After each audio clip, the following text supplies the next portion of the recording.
पिछले एपिसोड अर्थात 23वें एपिसोड में आपने सुना, जब सागर में भीभल साहू डूबने लगता है तो सातों देवियां उनको बचा लेती है। कुछ दिन में उनके घर में चंदन का जन्म होता है। इधर रूपगढ़ में चांदों का जन्म होता है। फिर रूपगढ़ के पंडित जी चंपापुर जाकर चांदों की शादी चंदन से निश्चित कर देते हैं। दोनों ओर शादी की तैयारी होती है। इधर चांदो विश्वकर्मा द्वारा कोहबर के लिए लोहे का घर बनवाती है, जिसमें चिमटा छेद कर देता है और फिर रूपगढ़ में लोहे के घर का शोर हो जाता है। अब अगले एपिसोड अर्थात 24वें एपिसोड की कहानी विस्तार से सुनिए। देव विश्वकर्मा रूपगढ़ के महल में लोहे का घर रातों रात बना देते हैं, जिसमें चिमटा छेद भी कर देता है, परंतु छेद आभास नहीं होता है। सुबह सुबह सूरज साहू लोहे के घर को देखते हैं तो अचरज में पड़ जाते हैं। पूरे ग्राम में लोहे के घर का शोर हो जाता है। लोग आपस में चर्चा करते हैं कि चांदो लक्ष्मी है। किस प्रकार रातों रात लोहे का घर बन गया, किसी के समझ में नहीं आ रहा है। इसी लोहे के घर में चांदो का कोहबर बनेगा, इसी के लिए यह बना है। शादी के इंतजाम में घर के सभी लोग हैं। धूमधाम से शादी की तैयारी हो रही है कि आज बारात आने वाली है। सब लोग खुशी में मगन है। सखी सहेली श्रृंगार कर रही है। भवन में लोगों का आवाजाही लगा है। अब इधर चंपापुर का हाल सुनिए। भीभल साहू बरियात साजते हैं। हाथी घोड़ा ऊंट रथ गाड़ी छकड़ा तंबू समियाना सब बारात में चलता है। बारातियों के लिए नाश्ता पानी सब जाता है। पालकी डोला सब सजता है। दुल्हा बनकर चंदन सजा हुआ है। दुल्हा का परीक्षण होता है। दुल्हा परीक्षण के बाद शंख बजता है और चंदन का बारात चंपापुर से रूपगढ़ के लिए चल देता है। बारात के सौंदर्य का वर्णन नहीं हो रहा है। बारात जब चलने का होता है, इसी समय सातों देवियां भीभल साहू के पास आती है। कहती है कि बेटा का विवाह कर रहे हो, हम लोगों को पूजा चढ़ाओ, बहुत फल मिलेगा, गई संपत्ति सब लौट आएगा। पूजा नहीं चढ़ाओगे तो भारी विपत्ति पड़ेगा, विवाह में कुशल नहीं पड़ेगा। फिर भीभल साहू क्रोधित हो जाते हैं। उन देवियों पर कहते हैं कि रजनी नटनी तुम सब गाली सुनोगी और मुझसे 4 लाख खाओगी, यही तुम लोगों का बाकी है। विवाह के जतरा पर अंड बंड बक रही हो। अभी मैं तुम लोगों का इज्जत उतार दूंगा, यहाँ से जल्दी चली जाओ। सातों देवियां भीभल साहू के बात को सुनकर जल के खंगार हो जाती है और क्रोधित होकर चल देती है।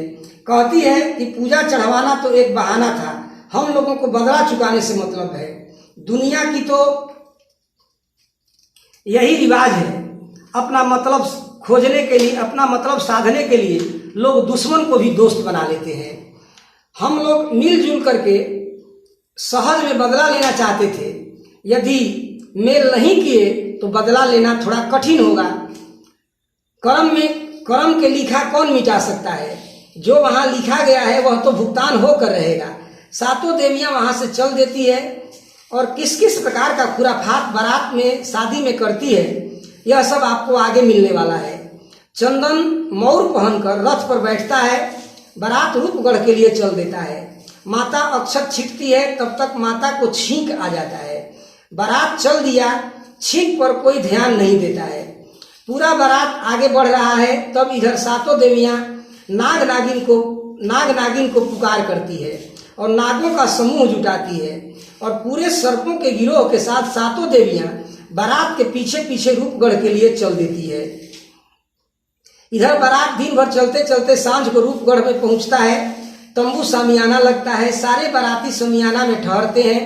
बारातियों का सूरज साहू खूब स्वागत करते हैं। सारा इंतजाम होता है। द्वार पूजा की तैयारी होती है। खूब आतिशबाजी के साथ द्वार पूजा लगता है। सभी लोग द्वार पूजा में शामिल हैं। तभी सातों देवियां सांपों के समूह को छोड़ देती है। चारों ओर सांप दिखाई देने लगते हैं। लोगों में भगदड़ मच जाती है। सांप कहीं भी आ जाते हैं, कहीं से भी अलोप हो जाते हैं। हार के हार सर्प वहां दिखाई देने लगते हैं। सर्पों को देखकर सूरज साहू दुखित होते हैं। सोचते हैं कि कौन सा देवता क्यों नाराज हो गए कि द्वार पूजा पर इस प्रकार का विघ्न आ पड़ा। यह सब समाचार चांदो सुनती है तो महल में बैठी चांदो हाथ जोड़कर देवराज इंद्र का सुमिरन करती है और कहती है कि वरदान देकर मृतलोक में भेज दिए, अब इस विपत्ति में सहाय होइए। मैं मृतलोक में आई तो पीछे से विपत्ति खड़ा हो गई, एको बार मृतलोक का सुख नहीं जानी, हमारे सिर पर दुख ओढ़ा दिए। सहाय होइए, हमारा विपत्ति काटिए, हमारी फजीहत मत कराइए। तब देवराज इंद्र सहाय होते हैं और फूल के समान लाखन की बारिश कर देते हैं। लाखन की वर्षा से सारे सर्प परा जाते हैं, भाग जाते हैं। सर्प के जीव का काल होता है लाखन, इसलिए सारे सर्प वहां से भाग गए। यह भेद कोई जान नहीं पाया। श्रोताओं, लाखन, इसरौल और कैसौंधी 3 जड़ियां हैं। सांप के जीव का यह सब काल है। यदि किसी व्यक्ति को सर्प काट लिया है तो इन जड़ी में से किसी एक जड़ी को मरीच के साथ पीसकर पिलाने से सर्प के विष का नाश होता है। अभी तक यह जड़ी दुनिया में है। तीनों जड़ी जगत प्रसिद्ध है। सभी सर्प भाग जाते हैं और 7 देवियां झक मारने लगती है।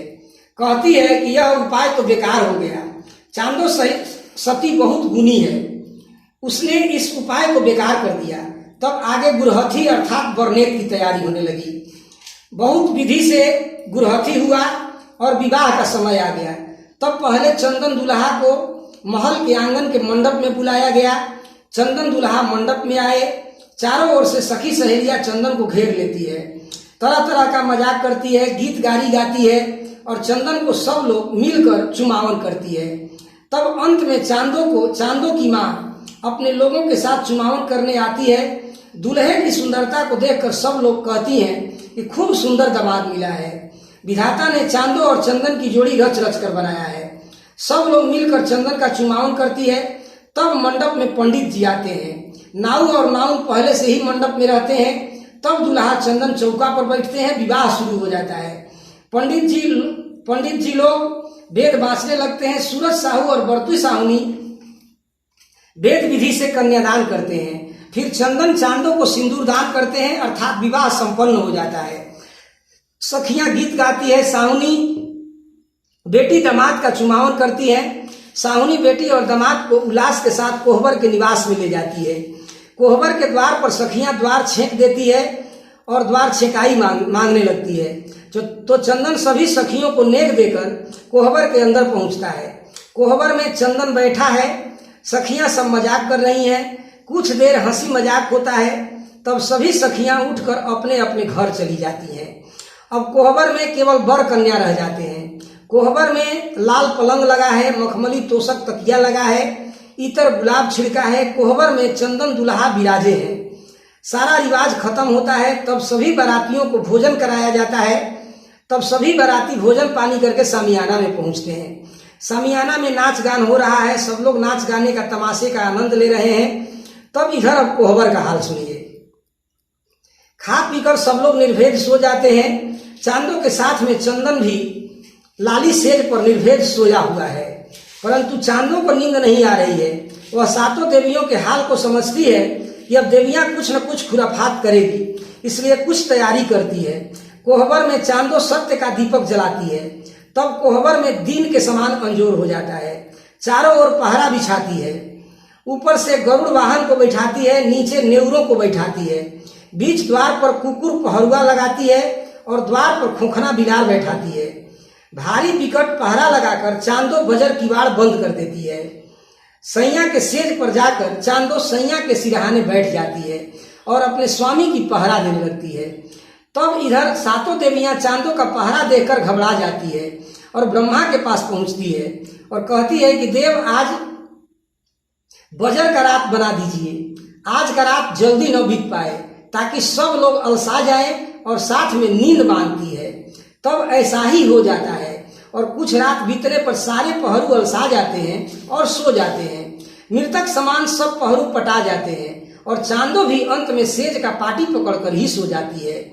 और जब सब लोग सो जाते हैं तब अब 7 देवियां नाग का आवाहन करती है। आवाहन सुनकर सभी नाग देवियों के पास पहुंच जाते हैं। तब नाग से कहती है और चिमटा के द्वारा बनाए गए बिल के बारे में नाग को बताती है। कहती है कि चिमटा के बियरी से कोहबर में चले जाओ और चंदन को डस कर चले आओ। इतने में हमारा सारा काम बन जाएगा, बस इतना सा मदद करो। तब ढूंढा नाग कहता है कि चांदो का सत्य इतना मजबूत है कि ऐसा छल सती से करूंगा तो कुशल नहीं होगा, सत्य से मुझे जार कर भस्म कर देगी, इसलिए मेरा हिम्मत वहां जाने को नहीं हो रहा है। थर थर कलेजा कांप रहा है, हम सती के कोहबर में नहीं जाएंगे, हमारा टंगरी नहीं पड़ रहा है। कहकर ढूंढा नाग लौट जाता है। पीछे पीछे धमना नाग भी पर आ जाता है। तब सातों देवियां वासुकी नाग से कहती है कि केवल अब तुम्हारा ही आसरा है, मदद नहीं करोगे तो इतना दिन का करा धरा सब बेकार हो जाएगा। बहुत समझाने पर वासुकी नाग चंदन को डसने को तैयार हो जाता है। फिर सातों देवियां वासुकी नाग को चिमटा के बिल के बारे में बताती है और सांप बिल में प्रवेश करने लगता है, परंतु सांप का शरीर मोटा था और बिल पतला था, सांप बिल में घुस ही नहीं पा रहा था। तब सातों देवियां सांप के शरीर पर बालू खजूर का बीठा नाग के शरीर पर मलने लगती है। मलते मलते देवियां नाग के शरीर को सूत के समान कर देती है। तब नाग बियरी में समा जाता है। कोहबर में नाग जब चंदन का सूरत देखता है तो मोहित हो जाता है, मन में पछताने लगता है। फिर सोचता है कि अपने सभी देवताओं का स्मरण करता है, कहता है कि इसमें मेरा कोई दोष नहीं है, मुझे माफ कर दीजिएगा। फिर नाग डसने को तैयार हो जाता है। धीरे धीरे चंदन का गुड़तारी पहुंचता है और चंदन के बायां पैर के अंगूठा में नाग डस देता है। चंदन उठकर बैठ जाता है और अपना पैर पकड़ लेता है। नाग जैसे जैसे अपना शरीर ऐंठता है वैसे वैसे नाग का विष चंदन के शरीर में फैलने लगता है। ठेहुन तक विष पहुंच जाता है। तब चंदन चांदो से कहता है कि चांदो उठो, क्या तो मेरे पैर में काट लिया।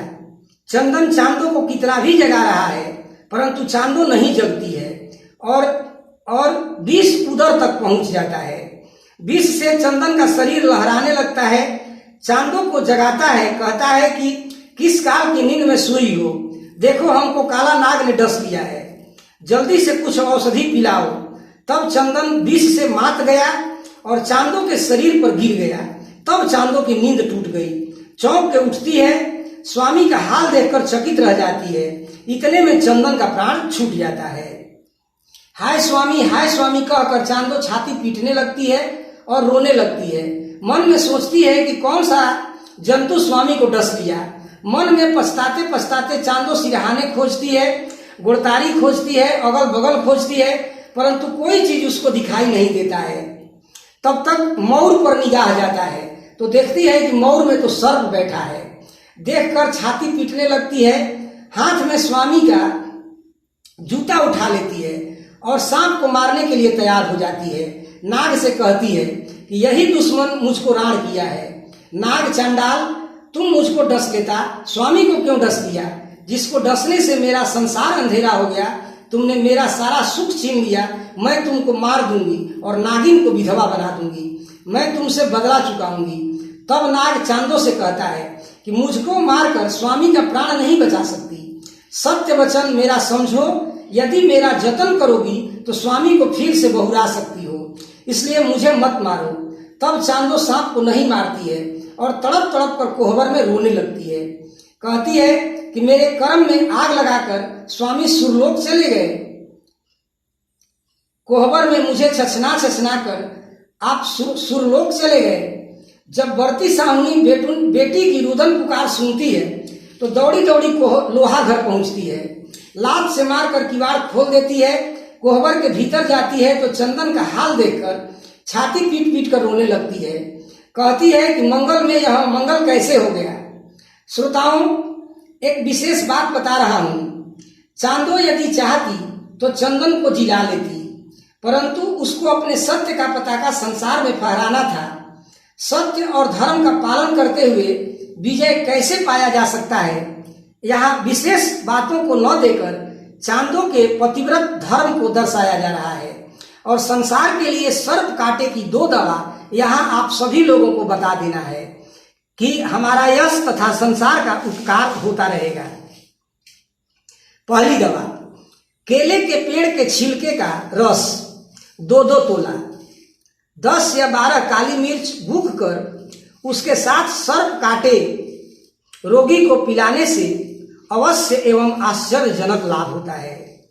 पहली खुराक में आराम न हो तो दूसरी खुराक 1 घंटे बाद और फिर 2-2 घंटे बाद देनी चाहिए।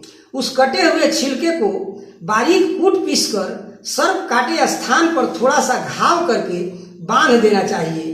इस दवा को देने से सर्प काटे का मरते मरते रोगी भी चंगा हो जाएगा। दूसरी दवा, गुमान का रस और घी दोनों मिलाकर सांप काटे रोगी के कान और नाक में छोड़ देने और थोड़ा पिला देने। सर्प काटे का रोगी मृत्यु के तुल्य हो गया है, कंठ बंद हो गया हो, नाक और मुंह से लार गिरता हो, लेकिन देखें कि नाड़ी चल रही है, तो इस हालत में उपरोक्त विधि से इस दवा को देने से सर्प काटे का मृतक रोगी अपने नए जीवन को प्राप्त कर लेता है। अब आगे कोहबर का हाल सुनिए। कोहबर में चंदन का लाश पड़ा हुआ है। माँ और बेटी रुदन कर रही है। दोनों का रुदन सुनकर सभी लोग दौड़कर कोहबर में आते हैं। कोहबर में चंदन के हाल को देखकर सब आश्चर्यचकित हो रहे हैं। सभी लोग कोहबर में जुट जाते हैं। सब लोग कहते हैं, कौन सा चूक हुआ, कौन फेर हो गया, किस प्रकार दुल्हा का मृत्यु कोहबर में हो गया। जब चंदन के मृत्यु का खबर सूरज साहू सुनते हैं तो उल्टे पिछौड़े गिर जाते हैं। पूरे नगर में हाहाकार मच जाता है। बरती साहुनी कहती है कि कौन सा मुंह लेकर बेटी ससुराल जाएगी। धिया के किस्मत में जन्म भर का कांटा गड़ गया, हमारे ऊपर तो बरियार विपद पड़ गया। कह कह कर बुरी तरह रोने लगती है, अर्थात पूरे घर में रोवन पीटन पड़ा हुआ है। अब इधर सामियाना में सभी बाराती बैठे हैं, नाच तमाशा चल रहा है। सब लोग खुशी से नाच तमाशा का आनंद ले रहे हैं। भीमल साहू बहुत खुश है, खुशी में खूब इनाम बांट रहे हैं। उसी समय सामियाना में खबर पहुंचता है कि चंदन को कोहबर में सांप ने डस लिया, जिससे चंदन की मृत्यु हो गई है। खबर सुनकर पूरे सामियाना में विस्माद छा जाता है। भीमल साहू खबर सुनकर गिर पड़ते हैं। सामियाना में खलबली मच जाती है। भीमल साहू के रुदन को देखकर लोगों का कलेजा फट रहा है। भीमल साहू रोते रोते कहते हैं कि हमारे बेटा को डैनिया खा गई। सूरज साहू की बेटी डाइन है, कोहबर में ही मेरे पुत्र को मार डाली। कह कह कर रुदन कर रहे हैं। भीमल साहू रुदन कर रहे हैं। तब बारात के लोग भीमल साहू को समझाते हैं कि ये तो संसार का रिवाज है। किसी के घर में बाजा बजता है तो किसी के घर में मातम मनता है। अब रोने धोने से कुछ नहीं होगा, जो किस्मत में लिखा था वही हुआ।